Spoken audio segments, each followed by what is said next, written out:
If you don't embrace as well as master this principle, you will continue to ruin future relationships. Proverbs 4:23 says, above all else, guard your heart.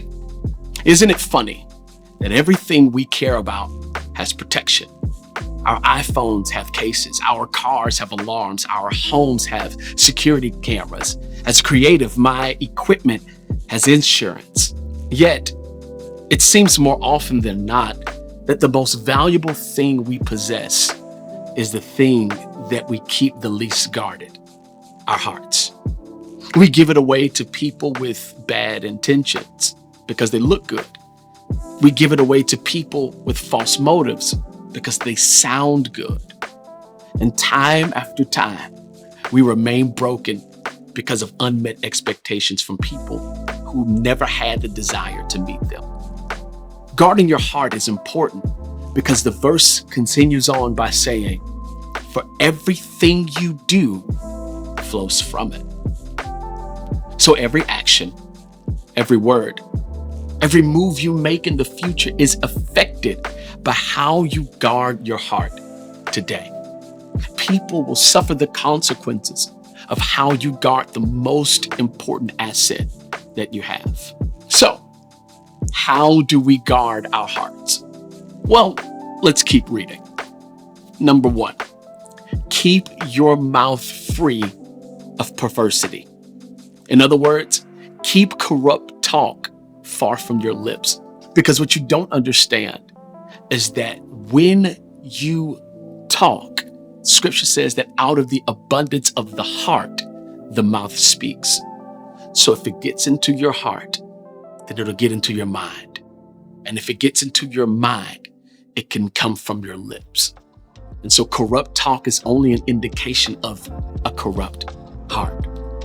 Number 2, let your eyes look straight ahead.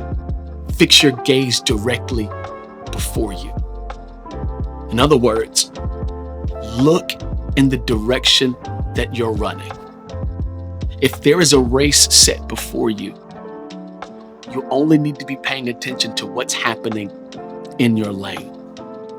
When they do the Kentucky Derby and the horses are racing, if you notice, every horse has something on its head to cover its peripheral view during the race, because horses can easily get distracted by what they see because their eyes are on the side of their heads. And so they need something to keep them focused in order for them to win the race. Maybe you're not winning the race set before you because you keep getting distracted by the things that are to your left and to your right. Number 3, give careful thought to the paths for your feet and always be steadfast in your ways.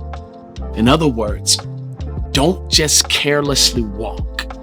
Don't just carelessly go places, but make sure you give careful thought as to what you're about to do next. And be steadfast and unmovable in your decision to run your race. Number 4, here's the reason why you need to guard your heart. Do not turn to the left or to the right. Keep your foot from evil. The people that are surrounding you are not God for you and cannot be God for you.